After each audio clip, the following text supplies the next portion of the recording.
різні люди, різні бійці. Основна маса – це люди кремені.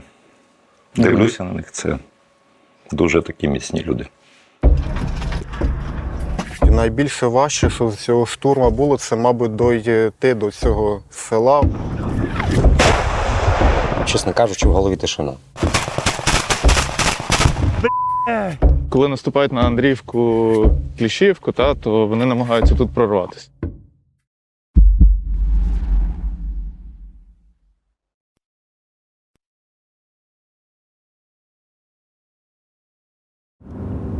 У нас попереду зйомка з бійцями 3-ї окремої штурмової бригади, які заходили в село Андріївка.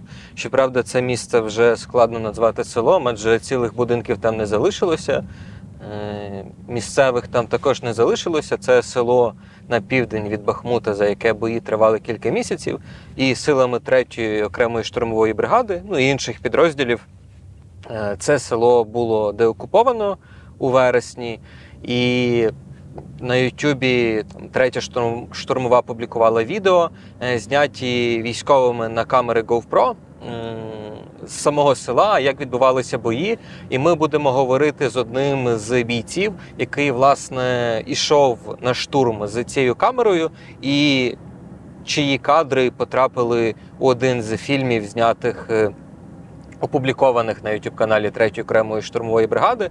І ми поговоримо про те, як відбувалися штурми, і чому визволення Андріївки є таким важливим в подальшому контрнаступі.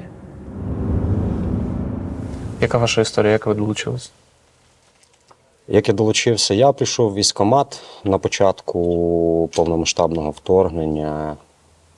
І спочатку був в Збройних силах, в іншому підрозділі.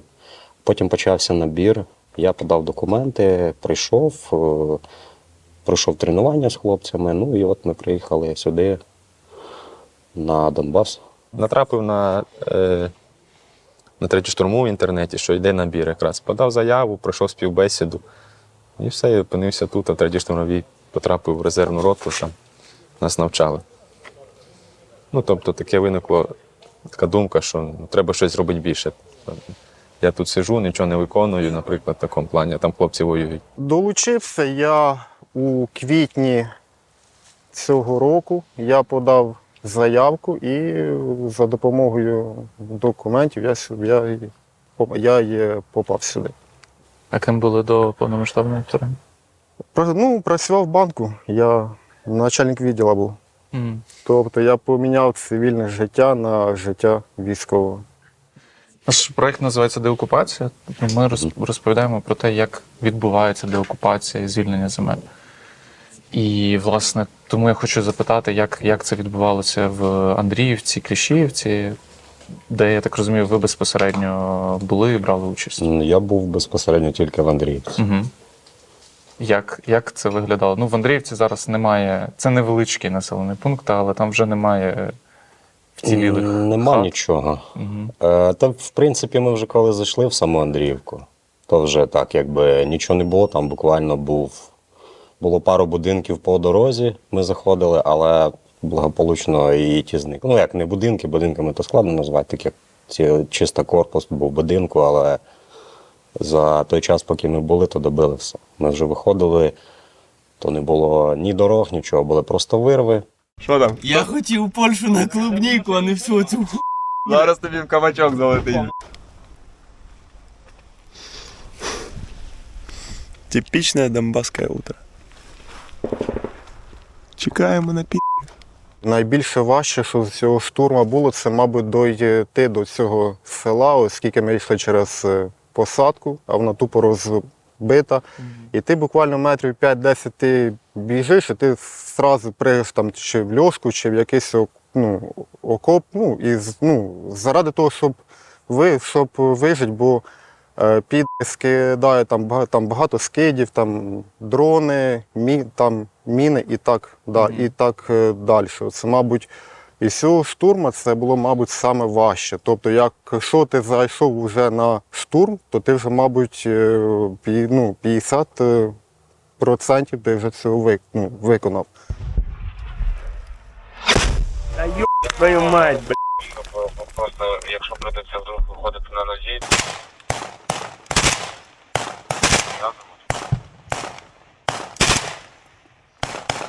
Не, ну що, запі***рили 2 дрони.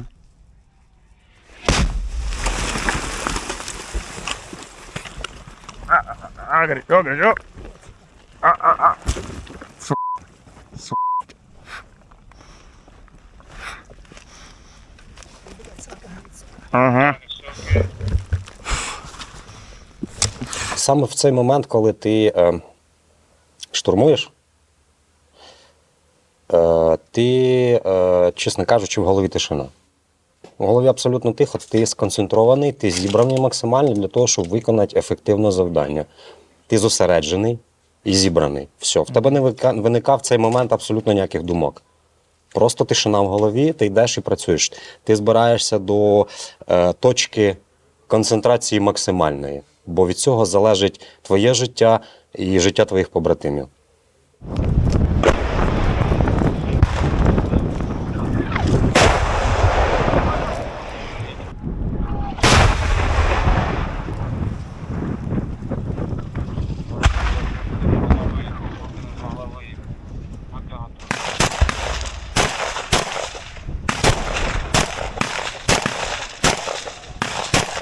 Впереди.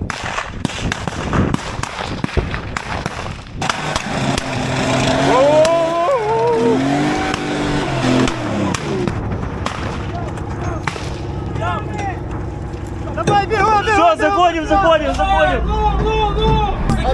Давай. Все, погнали. Погнали.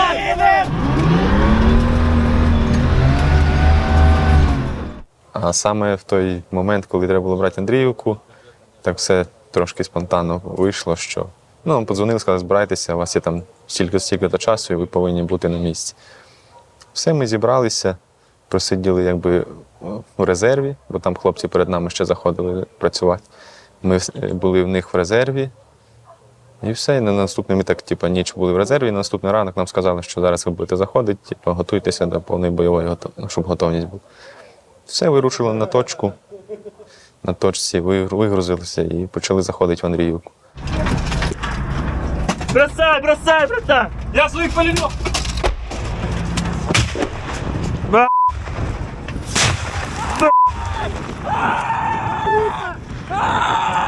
Борс, ложись в яму, блядь! Ви розуміли, скільки їх там було? Та такого, як заходив в саме село, то спочатку не розумів, але потім нам трапився їхній комбат, він був трошки ранений, ми взяли його в полон. То по його розказам, там вранці було до 120 чоловік, можливо і більше. Але деяка частина з них втекла, деяка частина залишилась там, ну і деяку частину вже наші хлопці, коли працювали, вони знищували їх. У є очі, і вони як тільки бачать, вони на нас все, що є в них, вони по нас тупо б'ють, і тобі треба вижити в даний момент, щоб ти не випав із своєї групи. Тобто, якщо раз ти випав, то вже група не та, і якщо хтось випав, то більше треба його міняти. Тобто, нам буде більше вже роботи, так сказати. FPV, мужики, FPV!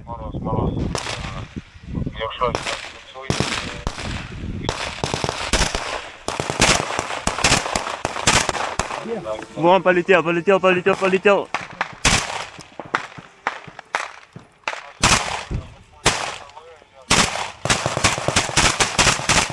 Блядь!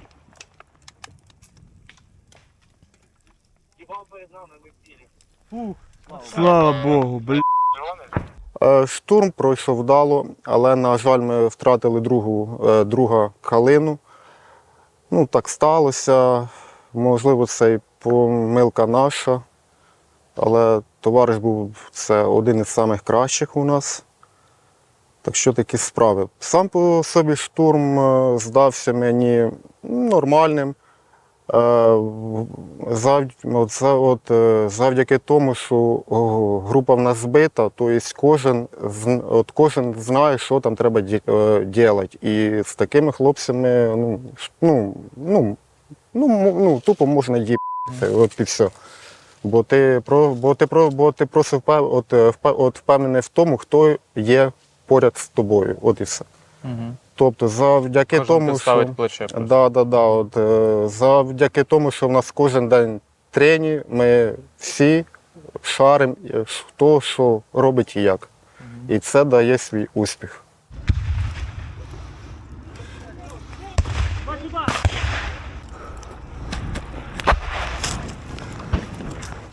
Що у нього, братан? Руки, ноги. Связь, машина не їде, б***ь. Машина не їде, б***ь. Зажимай турнікет, як можеш. Права рука теж перебита. А це права. І ліва. Ліва крові немає. Дай другий Локоть турнікет. перебитий. Ззаді 2 ноги перебиті. Піро на зв'язку, борт важкий 300. М-ка не їде, там щось наїбалось. Ну, вся історія. Хотів запитати, чому саме 3-я штурмова? Хотів бути серед кращих і серед тих, хто це хоче робити, і серед тих, хто це вміє. Оскільки, наприклад, розуміючи те, що тебе тут вчать, як це, то тут більше шансів, так сказати, вижити, і більше шансів, уїти під, грубо кажучи. А оскільки це наша сама головна мета, то я думаю, мій вибір правильний, і я не жалію взагалі. Знімай броню! Знімай броню, понесе! Залізеш на мене, понесу!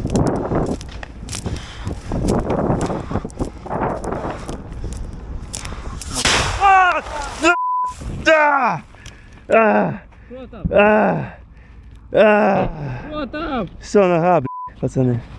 Все. Ага! Ні, я все, братан. Я все. Ей! Ні, Піро! Хуй і повзи! Братан, не поповзу. Повзеш! Лисий поповз! Мороз поповз! І ти поповзеш! Давай! А у мене перелом. Так, я погнав. Через за тобою вернусь. Гектор, давай. Друже, кинь мене там як-небудь, а я сам спорю. Ні, пацани. Я з вами всіма вернусь. Давай. Спокойно. Спокійно. Не вздумай тільки взривати себе. Поняв? Понял. Іди звідси. Гектор, давай.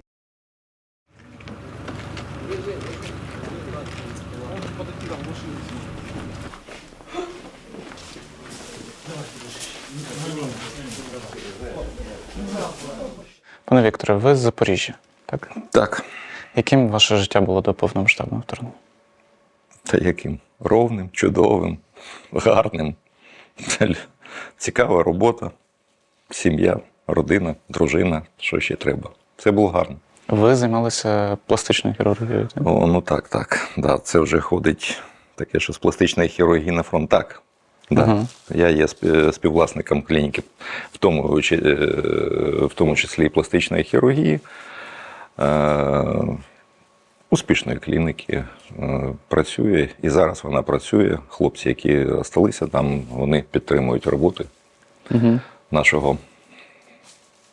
Тобто клініка далі функціонує, так? Клініка Просто зараз функціонує, наразі так. без вас. Так, так.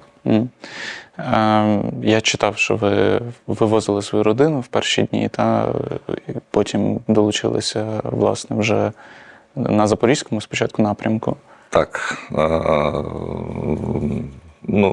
Все ж таки переживав за родину, тому вивіз їх на Західну Україну, сам повернувся у Запоріжжя і разом з одним професором у Запоріжжі, відома людина у Запоріжжі, Дарій Володимир Іванович, ми їздили по частинах і читали лекції по первинній медичній допомозі, по тактиці. А потім вже, звичайно, як мабуть, багато людей, котрі прийшли до військової служби, повістка, і 16 числа повістка, 19-го я вже був на фронті.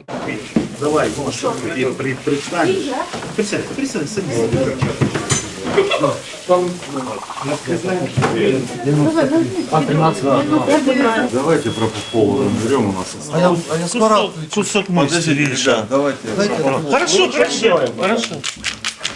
Хорошо. Нет проблем. Это ты дышишь, это кислородик. Перелома нема. Ну, камера положилась, что он знал, если он... Да, он так набув. Доволі багато медиків виїхали за кордон, та доволі багато не долучилися до лав Збройних сил. Я знаю, що з медиками зараз доволі велика проблема. Так, ну я вам скажу так, що якщо брати мій середній вік, то я почуваюся себе начебто здоровою людиною, да? Тобто, воно, мабуть, так і є. Да? Ну, я повинен сказати, що хірурги-анестезіологи у возрасті 50+, там вже реально багато хронічних хвороб. Да? Тобто це не легка праця. Ну, я так, мабуть, родителі, мої предки мене гарним здоров'ям нагородили, тому я здоровий і комісію проходив, нічого не знайшли погано. Але ж так, люди виїжджають, це їх право, це їх вибір. Багато людей виїжджали і повернулись. І знають, такі друзі у мене є, що із Маріуполя виїжджали. І знають, як вони там оперували у Маріуполі. В абсолютно антисептичних условиях, в підвалах. Страшне розповідали. Виїхали за кордон, вивезли сім'ю і повернулися. І зараз вони працюють не на фронті, але ж у госпіталях, у лікарнях і також стикаються, лікують наших хлопців. Вже, скажімо так. В госпіталях також бракує людей зараз. Так. Ведь глазки открывай, все, братик, все сделали, просыпайся, дорогой. Витюш, Витя, сколько пальцев показываешь? Вить, сколько пальцев? Смотри на меня. А ну-ка, смотри на меня. Сколько пальцев? Посмотри на доктора. Повернись ко мне. Вить, Витя, Вить, сколько пальцев? Считай. Что кажешь? Штук 5. Главное, чтобы не больше 5 было. Да. Можешь трошки ягодицы приподнять чуть-чуть? Да, убирательно. На одну ногу. Давай. Все правильно, молодец, сориентировался, верно. Да. Что, 2 суток не спал? Хочется достаточно. Понятно. Ну, дергай, пожалуйста, ручки. Ручку опусти, там капельница у тебя, опусти ручку. и всё. да? Да даже меньше. Якщо говорити про вашу мотивацію, чому ви обрали для себе? Тобто, я розумію, з одного боку повістка, але багато хто і від повістки. Тяжко сказати, коли їздили, читали, скажімо так, лекції по місту Запоріжжю, там по селах, мені прийшлось познайомитися з командиром. Може, чули, зараз є степові вовки на Запорізькому напрямку з дідом. Привіт, дяді Саші. Його слова, вони, мабуть, десь, як вам сказати, мої думки звели всі в один напрямок. Я у нього також питав, як ти відбираєш, до тебе ж йдуть люди? Він каже, та молодь пхне. Я говорю, і що? Да, я, каже, питання задаю, діти є? Він каже, молодь каже, ні, нема. Відповідь одна, іди розмножуйся. Мабуть, це і правильно. Молодь треба зберегти. А у мене сім'я, діти є. Все одно, понятно, не з головою в омут, але ж це був один із факторів, котрий підштовхнув, скажімо так. Витюш, давай, сідай, друже. Ну, голова будет кружиться, видно. Да, есть такое чуть-чуть. Есть такое ощущение, понял. Все, давай, футболочку. А ну, сидеть можешь сам? Сейчас я тебя держу. Давай. Мгм. Руки, да. А ну левой рукой до носа дотянись. Левой. Молодец. Хорошо. Может, тебе не понадобится, пока Саша приведет. Давай кофточку еще, да, ведь тепленькую, смотри, с капюшончиком. Щоб ти не замерзся нас, відгрівся. Що, все зробили? Та да, А вже все, друже. перев'язали, зараз до дружківки, до шпиталю поїдеш. Все буде добре. Розкажіть, як це працює для тих, хто ніколи не перетинався з тим, як на війні працює медицина. Тобто є первинна домедична допомога, так? І Саме взаємодопомога, домедична. І далі еваки вивозять сюди. Так, що відбувається далі? Вивозять івак сюди, це стаб-пункт, стабілізаційний пункт, тобто наша основна функція – це стабілізувати життєві основні функції організму, які відповідають за життєдіяльність. Це дихання, кровообіг, тобто тиск, дихання. І зрозуміло, що якщо це маємо якусь критичну кровотечу, зупинити. Всі остальні медичні маніпуляції, тобі ж операції вже більш складні, більш тривалі, вони виконуються в шпиталі. Тобто наша задача максимально швидко стабілізувати людину і відправити далі по етапу евакуації. Ранение. Покуріть ще. Я ж тебе что говорю? Може, жінку привезти. До которого? Ну, де ти тут курити будеш? Нет, Ти що? не будет взяли и пить, Ти ж, смотри, ти в залі. бандаж. Совсем не от этого. У него ранение. Подожди. Можешь, Лёва, я ставлю, ну, не будем при людях. Можливо, якісь із тих історій, які до вас тут потрапляли, вас там найбільше вразили, ви могли б поділитися. Люди, які там, ті, хто до вас потрапляють сюди, це переважно які бійці? Ну, це дуже обособлювати неможливо. Різні люди, різні бійці. Основна маса – це люди кремені. Дивлюся на них, це дуже такі міцні люди. Ступай, здоровую ножку ступай. Сейчас. Опа!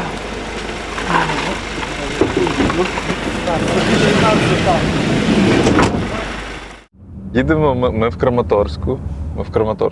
І їдемо зараз до Часового Яру, це Бахмутський напрямок, з Максимом, який був головним редактором або керівником VoxCheck. VoxCheck – це така медійна організація, яка займалася і займається перевіркою на фактчекінг. Роблю тільки маленьке уточнення, ми їх ловимо не лише на брехні, ми їх ловимо ще й на маніпуляціях, перебільшеннях і час від часу на правді. Він мобілізувався в перші дні вторгнення, їздить тут на Porsche Cayenne старенькому, елітний корч. І розказував вже нам, бо ми вже з ним трошки поспілкувалися, що загубив фару, і військові з іншого підрозділу йому цю фару привезли, тому що сказали, що ми знаємо, хто тут на Порші їздить. Єдиний. І там вже в Часовому Яру будемо говорити про те, як відбувається деокупація. Наразі звільнено Андріївку і Кліщіївку. Це два невеличких села на підступах до Бахмуту. А ведуться далі доволі запеклі бої великими силами різних підрозділів. І поговоримо про підрозділ, в якому служить Максим.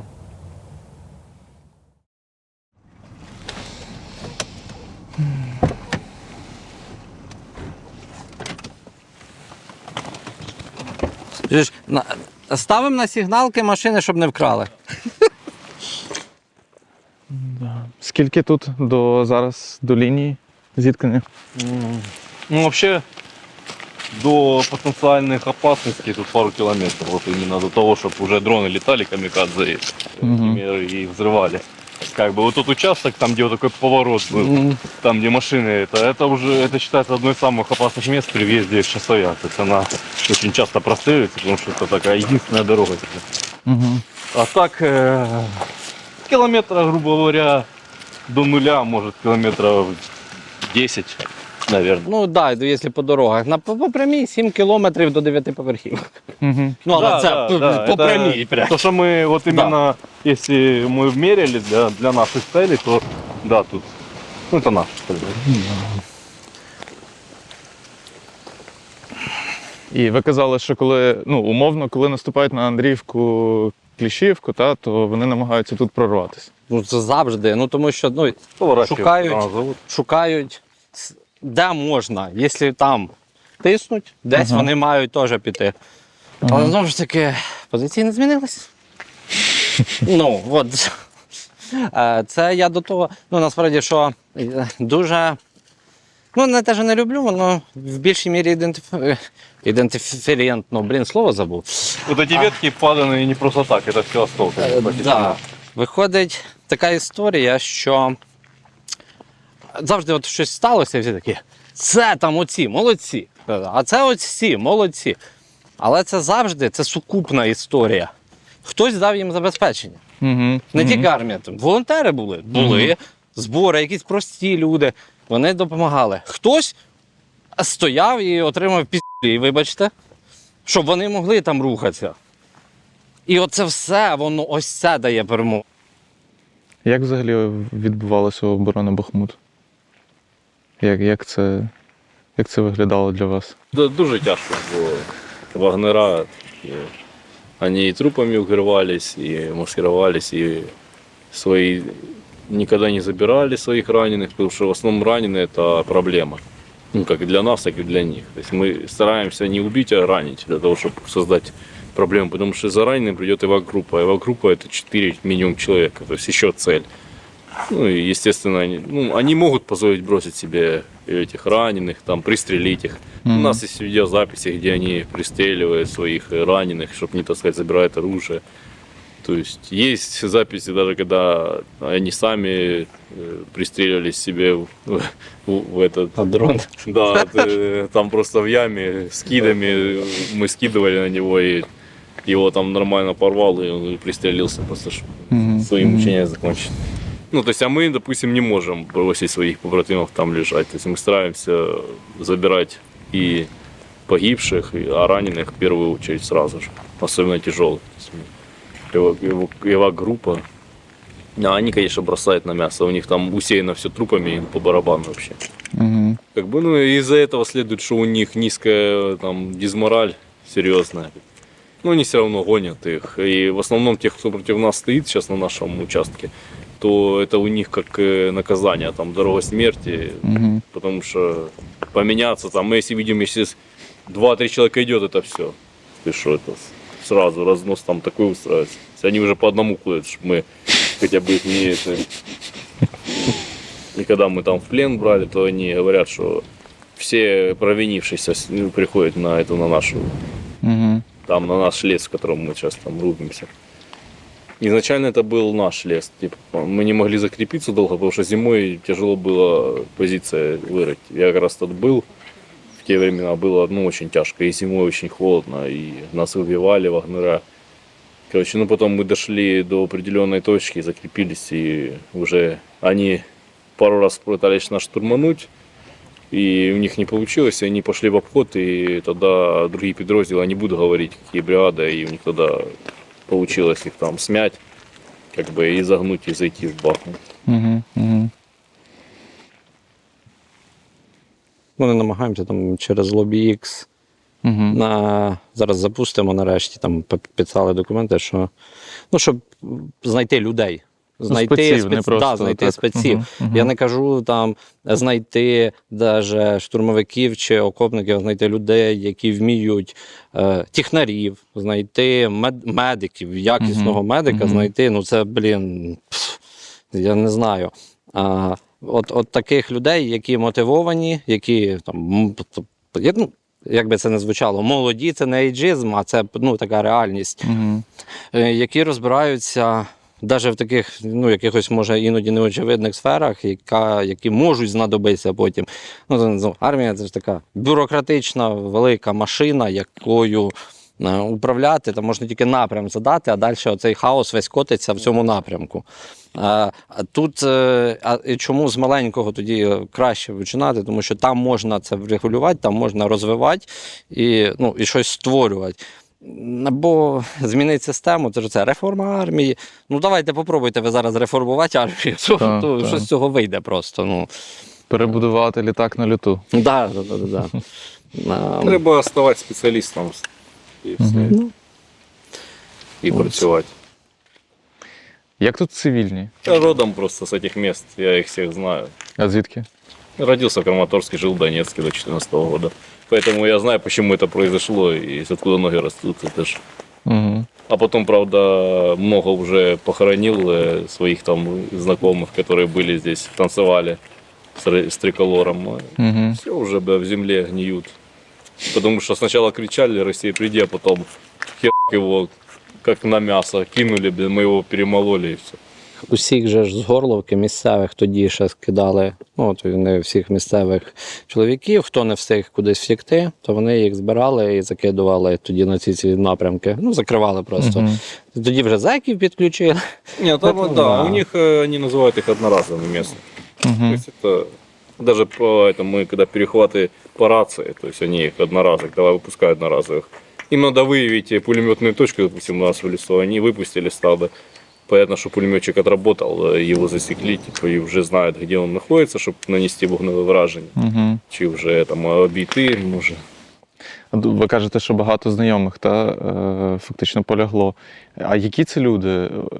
Я працював багато з Донецьком, в тому числі ще там до 2014 року, і переважно всі там журналісти, підприємці, якісь люди, які щось мали і щось розуміли, вони всі виїхали. Да? Тобто залишилося таке...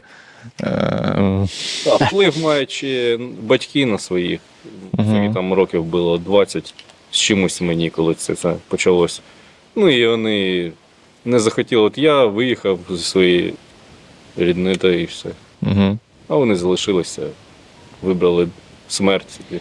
Я не знаю, как можно было не додуматься, что ты, для российской армии ты ДНР, понятное дело, что ты пойдешь первым туда, то есть это... То есть и что сейчас они выбрали себе дорогу такую, там. Кто-то там убежал в Россию, где-то там залег, то да, опять же, нас как долго. Я знаю, що навіть їх дістають, тобто їх десь знаходять і назад. Они все четко сделали, они всех своих зэков перемололи здесь. Зачем им этот биомусор там? Они возвращаются с СВО, там режут потом гражданских. А тут они их перемололи на этих штурмах, все почистили себя, им все четко. Правда, что пусть даже 10 ублюдков и один наш, это уже как бы такая, несопоставимые потери, потому что у нас добровольцы там и шли, там люди, а у них пи***сы, которые там вообще их нельзя из тюрьмы достали, чтобы он здесь сдох. Но они здесь развлекались тоже, как бы и местных тут. Это такие же истории, что там рассказывать. На якому рівні проявляється пропаганда російська в Збройних силах, якщо говорити про звичайних бійців? Я б сказав, це ще потребує тестування. Потрібно гарно подумати над цим усім. В цілому, я б сказав, що десь отака базова ретрансляція навіть внутрішніх українських. Тобто топорно дуже мало діє ось таких історій, типу там все пропало, командування здає. Але це ж ми ж українці, так. Ти не зможеш українському військовому, який дійсно військовий, доброволець, ти не зможеш йому втирати, там про русський мір, ну, стандартну цю хрень. Не зможеш. Але ти зможеш використовувати ось ці вже наші наративчики, які просто доводять до певного рівня абсурду вже. І це банальні якісь такі штуки, типу, що немає там забезпечення, що кидають, якщо загинув, що на призволяще сім'ю. І такі ж випадки є. Оце ж це маніпуляція, це коли Їх просто треба розігнати. Так, вони беруть і розганяють ці базові історії. Як ти вважаєш, чому Росія програє? Та тому що це просто стадо, і це стадо зараз тримається думкою про досі про свою велич, чому їхня пропаганда внутрішня працює. Як тільки, а це рано чи пізно настане, ну, надіюся, раніше, вони себе самі закопують, ця велич, вона розвінчається, цього не буде. А коли забрати у них цю імперіалізм і велич, це стадо. Вони жили, забираємо великі оці мільйонники, їхні міста, це болото. Там же більшість їхнього населення в болоті живе. А їх нічого не тримає. У них треба це все забрати, і от коли воно все позникає, а воно вже зникає. Воно помалу, але зникає. Те, що залишиться від Росії, я дуже сподіваюся, що мало залишиться, навіть якщо багато, вони без нічого будуть. І от коли в них нічого не буде, тоді, як мінімум, я буду морально задоволений. А як максимум, вони вже не будуть, в них не вийде оце стадо збитися знову. Вони будуть оці розрізнені дуже. До речі, я так і не знайшов цьому підтвердження, і не пам'ятаю, що озвучував. Мені здається, повне прийняття і усвідомлення того, що це війна, що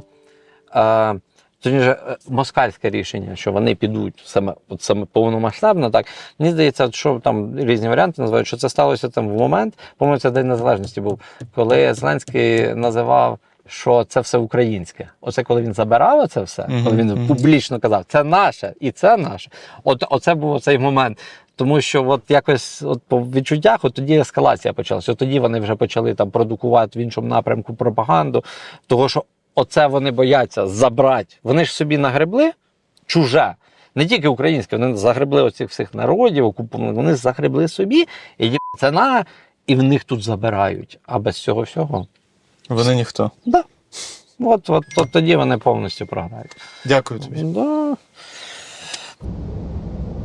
Ми продовжуємо бути готовими до того, щоб виїхати на нові деокуповані території, але фактично нас в останні дні супроводжував такий доволі сильний дощ. Ми лазили по багнюці і розуміємо, наскільки складно зараз проводити будь-які наступальні дії. Власне, скоріше за все тому наш наступ не буде таким активним, як би багатьом хотілося. Крім цього, треба розуміти, що Україна не витрачає зараз всі ресурси для наступу і продовжує їх накопичувати. Але в той самий час накопичує ці ресурси ворог. В нас закінчуються в багатьох підрозділах вмотивовані і підготовлені люди, або їх просто не вистачає. І тому, власне, треба готуватися нам усім, записуватися на різноманітні курси, вчитися літати на дронах, розбирати автомат і так далі. Якщо вам подобається те, що ми робимо, і ви вже задонатили на Збройні Сили України, то ви можете підтримати нас в нас на сайті через Donate. У нас є банка на Монобанку, є новий сервіс Contribui, який підтримує українських креаторів, і він значно кращий за Patreon, там немає жодної русні. Тому підтримуйте нас, підтримуйте Збройні Сили. Дякую всім за перегляд.